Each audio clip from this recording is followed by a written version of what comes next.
Hello and welcome to the second episode of The Weekend Show. I'm Michael Hazel and as usual I'm hosting with Andrew Norris and today we're joined by Grace Thompson and Alex Legeskis. So I think first things first, the new Lion King trailer went out last week. How do you all feel about it? Well, I haven't actually seen like the first one properly. I can't remember watching it fully. But I feel like side by side with the live version that they're doing now and the cartoon one, it's very similar, which is good. I'm glad I haven't changed it in any way to like make it better. Yeah, even like the shots are like done the same. Yeah. Like quite a few of them, obviously the one where they're hugging him up and that sort of thing. See, I like that. I like that about it, that it's totally pretty much the same. Pretty much the same as the original. I hope that it follows like as well as the Jungle Book did, only because the live action like CGI of the Jungle Book was amazing. Like I absolutely loved it, like compared to the old one, but I don't know, is it going to live up to it? I think it will. I don't think so. They're doing. Do you not? Controversial. Because I love the original one, and I love the fact that it's animated. I feel like there's no way you can get across like the sort of emotion that in animating like in real life. Is all the music going to be in it? Just like the actual songs? I would think yes. so, yeah. I know Circle of Life is, that's in the trailer, but are they doing like the actual... I'm assuming it's just going to be a basically shot-for-shot remake of the original, so it must be CGI instead. I mean, they can't go wrong if it's just shot by shot. But I've also heard that they're doing a Dumbo remake and that there's a trailer. I've seen the trailer for that. Yeah, it looks rubbish. Yeah, that one does look bad, but there's also talk of an Aladdin happening, a remake. Really? They're trying to like remake all of them, aren't they? Because, well, Jungle Book did so well. Yeah. Didn't they do another one as well? And then they did Cinderella, didn't they? But that was a bit... Yeah, and they're doing a new Mary Poppins too.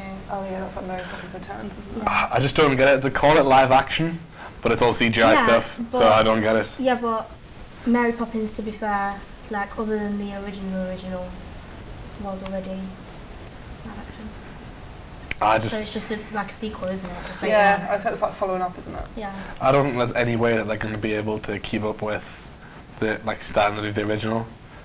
Like, they've got some of the original voices back. Like I know James L. Jones is back, but it's just not going to be the same. It's not going to be anywhere near the same. I suppose the magic lies within the old animations. So yeah. Yeah, and you've grown up with them as well. Yeah. So obviously that's always going to be your base to go off of, and then seeing something new, you're like, I think when you go to the cinema, you need to view it as a standalone film and not a remake. But I don't want to. I don't want to remake them. You're going to have to because it's. I mean, it's not its own film, but in a way it is. So you're going to have to just like, say when you went to go see The Force Awakens, you had to view that as a standalone film instead of part of Star Wars. Yeah, I guess what I mean, because it's so far from the original one as well. Yeah. But at least The Force Awakens moved the story on a bit. I know it was just basically a recreation of the first one, but it's just, this is going to be literally The Lion King again. Yeah, well that's what the Jungle Book was. Yeah, but it's not the same as like The Force Awakens, where it was a new film with new characters and stuff. It's the same story, just new, and I don't think I'm gonna like that. I think Did you like the Jungle Book? I refused to watch the live action one because But obviously everyone was like, oh yeah, there's going to be a new one, and we're really excited. And then people started being a bit like you are, and like, oh, well, how are you gonna make it better? But it was amazing. But there's nothing wrong with good animation. No, I know. I think they're only doing it because kids now, like 6-year-old kids now, they won't watch the old ones. Yeah, I feel like now it's all moved on, isn't it? They have their own films to watch. They have new Disney films. They won't know when was it, like 1990 something? Four? Yeah, they won't watch that. Say with Monsters Inc. they won't watch that. I think they're doing it just to make a load of money.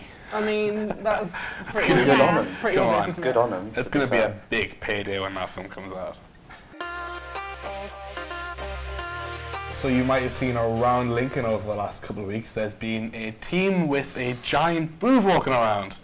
And Grace happened to be one of the ones behind it. Yes. So tell us everything about it, please. So this year we have started a student-led project with Copperfield, and we are a uni boob team, and we're raising breast cancer awareness in young people.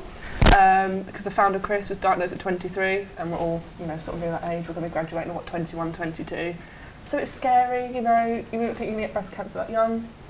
So we're here just to empower you and encourage you to check your breasts and your pecs, because guys can get diagnosed as well. 400 men get diagnosed each year. So we're just trying to like encourage people to check their bodies regularly and just know what your body's doing. So we've been doing 12 days of titmus over Christmas. So yeah, we've got some events coming up, fundraising ones and stuff like that. So yeah, it's going well so far. We're getting a good response. Yeah, that's what we're doing. You just started this year, didn't you? Yeah, so September we started, and it's been really good so far. We had people texting and following us on Instagram and Twitter and stuff like that. It's been really good, positive vibe from everyone, and yeah, couldn't ask for anything better. But yeah, we've got a quiz on Monday and club takeover on Tuesday. Anyone? But yeah, just loads of fun stuff. We're just making it fun. We're not doing it as like dull, boring charity work. We want it to be fun and exciting. So yeah, check your breasts, check your pecs, and all that. So yeah. Well, definitely not an advert, but you know, it's good to get the message out there, isn't it? You know, yeah, exactly. Young people don't really tend to think about it a lot. And that's the thing. It's when we had our talks about it, you just sit and go, really? Because I found out about Copperfield through Fern Cotton and Giovanna Fletcher. And when I found out about charity, I thought, really, 23, you can't get breast cancer that young, but in reality you can, and it's terrifying. You don't want them to think about that. But yeah, they just want young people to get into the healthy habit of checking regularly. We're not here to go, oh, give us money all the time. Like, no, just check yourself regularly. That's it, really. So, yeah. Any thoughts, you two? No, I think pretty much you said everything that there was to say. I mean, I was just so engrossed in listening to what you had to say that I had nothing to just comment. Zoned out. Yeah, I was just like, nothing to say. Alex? Yeah. Well, as a girl with boobs, I think it was great. Like, especially for students, I think, you know, we go through uni stressed out by everything, and, you know, I don't know if you stop and think about even, you know, checking yourself and that sort of thing. So well, exactly, that's it. And they've made like loads of materials to kind of get us to remember to check. So like they text people once a month. We have shower hangers and stuff like that, and just doing it regularly. That's all their message is, just to do it regularly and know your body, and that's it. So yeah.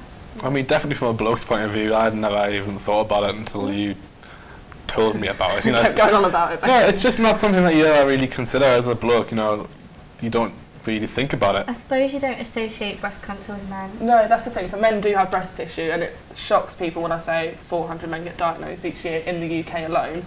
They're like, really, men get breast cancer? Like, yeah, no, you can, and yeah, it's scary. But also, you need to look at other things as well in your body and keep an eye out for things. I think that's the main thing, just to make sure you're getting a healthy habit of it. Yeah.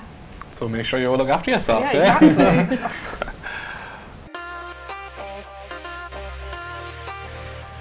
The other big thing going on in Lincoln this week is the start of the Christmas market. It opened yesterday at 12 o'clock. We were there covering it for LSJ. It was actually really busy for the start. We were talking to some of the organisers, and they were saying that it's about a third busier at the opening than it has been for the last few years. The average is about 250,000 people over the weekend. Really? Yeah. 250,000 people. That many people. Yeah, and they're expecting this year to be the best year they've ever had. So in excess of that. Which is surprising when it got cancelled last minute last year. I thought it would have put people off. You know, the last day with the weather warnings. That's true, in terms of their organisation. Yeah. So that like saying that they want having more people. Especially considering that nothing even happened on Sunday. That's why they said that it was obviously going to snow, why was it cancelled? Because the snow was so bad. Well, there was the threat of snow, and the police cautioned them. I think it was the police. I can't told remember them. now. It was a year ago. Well, someone told them, or they decided that they shouldn't run it that day because it was too dangerous, and then it ended up not actually snowing. It was It was really raining. wet, wasn't it? Yeah. I mean, the Christmas market, if it snows, it's not really a problem. But the only thing that would be steep hill, and then the wheel, Ferris wheel. I don't think you stop people going on that. But I think it was to do with steep hill, wasn't it? Yeah, because obviously it's up the hill. Have you been on the Ferris wheel? No, I'm scared We of went- heights. We went last year. We went on last year. I don't do heights, but to be fair, I actually quite enjoyed it because they obviously fill up the wheel, so you just go up one and you're like waiting for a while, and then it goes round like twice or three times. You get like a full... But when you're at the top, last year anyway, they had illuminations like on the cathedral, like things like projected onto it, which was quite cool. Cute. They had like snowflakes yeah. and stuff projected on it, didn't they? Yeah. And onto the castle as well, so that was quite nice. The only thing that was a bit scary was that you could turn the That was fun. whatever they I'm are. terrified of heights, and I hated the entire experience. But the only thing was making everyone else scared by wiggling the whole thing. It was so fun. Made you feel really motion Are they not sick. hanging like that then? If they have to rotate, are they like in there? Yeah, but- they're like, Yeah, but they don't swing that much. It's Yeah. not like No. you know the ones where your feet are hanging out. It's not like one of them. It's You're enclosed enclosed. in. Oh, Okay. Yeah, it's like I don't know. it's one of those ones that does swing, but I think the weight of everyone in ours stopped it swinging as much because there Yeah, was you like, don't really feel it as there much. was like Yeah. 6 people in ours, so it wouldn't have swung. the most that you do much. is just slowly like turn round rather than Yeah. Oh, okay. I thought you were Makes sitting sense. there and everyone's like spinning like no, that. it's like quite slow, but because you're obviously up in the air, it's a bit scary. Yeah, I don't know. I don't rate that. Yeah, I don't- can't do No, I haven't that. I'll been tell you on- what. I am petrified of heights. I always have been. I do not like them. No, I'm excited. I enjoyed the Ferris wheel. Yeah, me too. It's actually really fun. You just enjoy the view. You don't think about the heights because it's all enclosed. Do you If my think- legs were dangling, that'd be Yeah. another question. I think it is because it's enclosed, so you feel safe, Okay, that makes sense. and you're not having to like climb anything. So Yeah. So this week we have added in a new section. Everyone, got a debate question for you all. Who would you have at your fancy celebrity dinner party? You're allowed 4 people, up to 4 people. Who would you have? Oh, so I'm starting. Fabulous. So, number 1, because I absolutely love him to bits, and he's been my favourite actor for the last like 10 years, is Nathan Fillion. Don't know if you know who he is. No. He's in Castle. He's got a new show called Rookie. It's great. Love it. Second one is Sebastian Vettel, because Formula 1. what a surprise! Thanks, Alex. That's so kind. Third one is Chris Pratt, because Guardians of the Galaxy, and he's just really funny. And the fourth one, don't really know if he counts as a celebrity, but I've got to say Carl Pilkington, because he's so funny. I love that so much. You know. He would bring the entertainment to that Yeah, dinner he's like the party. Yeah, entertainment exactly. part of it, wouldn't You he? could Although just- he complain. Yeah, You what? cook, You complain a cook lot. something good. Oh, I'd be fine with that. I would just be so busy laughing. I'd be so fine with that. You know, I'd love that. Next. Oh, brilliant. We're sort of like a, yeah, I'll put it like a cheap shot, but Eric Morecambe and Ernie Wise, they are my comedy heroes. They're both passed away now, but I've loved them. They did Christmas shows back in the 70s, and just they're hilarious. So them two together, that counts as 2, that's fine. Then I have Fern Cotton, because I love Fern Cotton. She's just so cool. Like, She's she isn't she? amazing. Just something about Actually, her. I think she'd be really interesting to talk to. And Yeah. just learn about her life and where she is at now. And then Jeffree Star, which you two have no idea who that is. I actually I have don't. no idea. But he's a beauty YouTuber. He does makeup, and Oh, no wonder we don't know who he is then. but his life just looks like it's another Insane. world. Yeah, like he's so rich. Like Kardashian level Yeah, rich. probably more, Probably to be more, yeah. fair. And it's just amazing. It's just really entertaining to me. So yeah, I'd have him there and just listen about his life and be like, why can't I be as rich as you? I didn't even consider YouTubers. Didn't think about that. Well, you missed your shot. I don't know. I could have had like Rhett and Link or something. I do enjoy Well, that. it goes over now. Sorry. Should have thought about it longer. Thanks. Who would you choose, Alex? This is so generic, but Ariana Grande. But to be fair, I know everyone obviously loves her now for what she's done, but I've loved her since she was on Broadway. I used to watch when she was in like 13, and she used to put her videos up, and she's like, I just You're a love little her. fangirl, Yeah, I yeah. am such a little fangirl. Audrey Hepburn, she's so, like, obviously she's dead now and everything, but I love Breakfast at Tiffany's, and she's so classic. And when I was younger, I used to have one of her posters, and you know the post that she does with the little stick with the Oh, no, like okay, yeah. the gloves on her hand or anything. I used to stand in front of my poster, be like, I'm Audrey Hepburn. And then I'd also have Tom Hanks, because I love his films so much. And can you imagine all the stories that he'd have for I feel like he's everything? got loads. Like Like- that'd be so interesting. Yeah, That's quite a good definitely. one, actually. And I don't know why, but Dynamo, the magician, I love him. Again, I think entertainment for that. exactly. We could all be sitting there eating, and he'd be putting phones in bottles and everything. Honestly, I love him. I know obviously now he's not doing a lot, but I think I've actually watched every episode that he's ever aired with everything. So yeah, they'd be my 4. So, mine's not exactly a dinner party because I just want it to be a massive crack up where I just start laughing the entire time. So I've got Jim Carrey, Michael McIntyre, I love Philip Schofield and Johnny Depp. I literally want to go to that dinner party and just non-stop laugh. I don't even want, you have like a 6-pack afterwards because you laugh You so actually much. would. I don't even want food, I just want to laugh. So yeah, there's mine. I realised I made a massive mistake with mine because I didn't put J.K. Rowling in there, and I would absolutely give Who would you nothing swap more. out? Oh, That's a good question. You've only Chris got- Pratt Ooh. for J.K. Rowling. Really? I would sit I wouldn't there expect for the that. entire night. I would just get rid of everyone else. I would sit there for an entire night with J.K. Rowling and just ask her questions about Harry Potter. Oh. I would pick her brains until Should be so she fed killed up at me. the end, which I've got to say you've had so many times. Yeah, but that would be like the absolute best experience of my life, by far. Imagine having a dinner party with J.K. Rowling. Wow. I would absolutely be fanboy for days. You had a fan goal. I was just like, wow.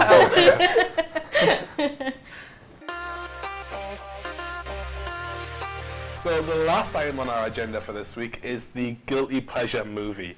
So this is a movie that we know is thought of as pretty bad by everyone else, but we just love it anyway for our own special reasons. Alright? Michael, what is your guilty pleasure movie? So I gave mine a lot of thought, and I've decided that mine is The Phantom Menace. It is the worst film of all time, but I love it because it's a Star Wars film. But like, why that one out of the whole series? Why is It's that your awful. On it, like, because Is that the one with Jar Jar Binks in it, isn't it? yeah, Yeah. Okay. it's got the majority is Jar Jar Binks, and then it was so bad, and he got such bad reception that in the second one, he's hardly in it, and then in the third one, he's literally got 2 scenes, I and don't they know, in just the cut third him out, one. and they've never Mhm. seen him again. Who was in the third one? I thought he just kind of disappeared after Yeah, the he first one. like joins the Senate or something. Works for Padme, doesn't he? He's like Yeah. a receptionist or something. They have no idea what we're talking about, but someone will. Someone out there will know Would what be we're talking degraded about. though to be like receptionist. No, he takes her place. Because in the second one, Yeah. she goes off on that mission with Anakin to save Obi-Wan, and then she appoints Jar Jar Binks. Out of everyone that you could pick to work for the Senate, why would you pick him? I don't know. She just did. Well, let's ask George Lucas. Right, Alex? Okay, so you've all probably never heard of it, but my guilty pleasure movie is called A Simple Wish. No, I have seen that. Okay, I don't know about. The only reason, literally the only reason I love it is because the girl who's in it, Mara Wilson, also plays Matilda, and Matilda is my favourite movie of all time. And anything that has her in, I love it. The same with Miracle on 34th Street. Anything with her in, I just love And it. Mrs. Doubtfire, she's in that. Yeah. No, That's I've the not only seen reason I a love single one of those films you just mentioned. No, I've seen Matilda, but I didn't. Oh, yeah, I've seen Matilda, obviously, yeah, but none of the other ones. No, it's honestly rubbish. But I love it. That's the whole point, yeah. Grace? Oh, I just felt like we judged when I say this. I really love Flushed Away. It is the best film. Like, it's a guilty pleasure because I could watch that all the time and not. Well, I would feel guilty watching it 'cause it's a kids' film and I'm now 20 years old. But it's just so funny. Like, the jokes in it were so ahead of the time that it came out. When I was younger, I didn't understand it, but Yeah. now, I mean, if you said now, let's watch Flushed Away, I'm there happily. I want to watch it. You know why? I want to watch it now. You said it. It's that snail in the tunnel that gets me every time. What, we're just screaming? Yeah, I love that. That's why I love that It film. is so funny, but then I think it's just not done well because it was just, I don't know, just wasn't good at the The concept was a bit weird. Like, it gets flushed down the toilet. Fun fact, it scares me. time. Why? Why is That a kind fun of fact? thing, like that, Wallace and Gromit, Shaun the Sheep, all that kind of thing. Oh, I don't you know don't like why. I don't like that Oh, kind I of like love clay all of that. animation. It scares me. I don't know why. It just does. I can't. Oh, do you know? I can't do. What's it called? Chicken Little? No. Chicken Little or Chicken Run? That's the one. Oh, it's Stuart Little, isn't it? Getting the mix up. Yeah, I understand that though. Like, there's some of the sort of mid-2000s Disney films creep me out because the animation style. You don't like I it. don't like it. I find it so bizarre and weird that I just can't watch them because Yeah. it just. I can't get around it. I just don't like them at all because the animation style just creeps me out that much. Yeah. Do you know which one I don't like? You know the Fantastic Mr. Fox? I love that. I don't like that. I love that though. I don't like that. I don't like I that sort do. of thing. What's yours? Okay, mine is it's again a kids film. It's Tron Legacy. Oh. Came out, it was like 2011 or something. No. I love that film so much. The original Tron, rubbish, but this one, Daft Punk do the soundtrack to it. It's just such a perfectly bad film that I love it. Right? It's just. But Daft Punk aren't even that bad. But Yeah, I know the soundtrack's amazing. I love the soundtrack to it. But the film. But the film, like the acting's just a little bit rubbish. it's with the light up bikes and stuff, isn't it? Am I Yeah. thinking, oh, okay. Well, Yeah. yeah. No, I just Why? love it. It's got the light cycles. It's got the grid. I love it. I absolutely just love it. Doesn't it? Like, oh. I think it's just because it's such a nerdy film. It's a really like geeky nerdy film, and I just love it so much because it's just so techie. Look how passionate he's getting. I know. I love it. Any time of it. the day, I'll watch Tron Legacy. Both of our guilty pleasure movies were both nerdy films. That's us with like kids. Yeah. Yeah. Yeah, and they haven't made a third one, and no one particularly enjoyed watching it. But They have made a third one. no, they haven't. No. Oh, I'm not surprised if it sounds that bad. It's a beautiful film. It's just very because it's in a like virtual world. It's all like black and like electric blue lines and stuff, and it's a very dark film. Not like tone wise, just sort of actual visuals is very dark, and I enjoy that. Enjoy that. Yeah, that's my stuff. Yeah, yeah. So that was some very bizarre, flushed away guilty pleasure films. But I think that's all for this week. So we'll be back in 2 weeks' time for our Christmas special. Make sure you keep up to date with us on Twitter at @theweekend_show, and feel free to get involved by leaving a comment on our Facebook page. So we hope you have a good weekend, and we'll see you in 2 weeks' time.